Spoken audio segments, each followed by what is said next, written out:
and welcome to the July-August issue of In Flight.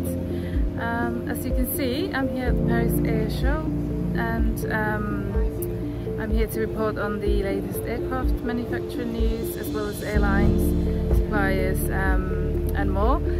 And right now I'm visiting Gulfstream, and I've just got to experience the beautiful G700 interiors.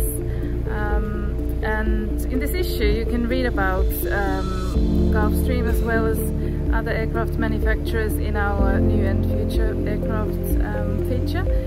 And we also have lots of other coverage, including antennas feature, as well as feature on lighting. We have an interview with Air Canada, lots of business aviation coverage, and so I hope you enjoy reading this issue.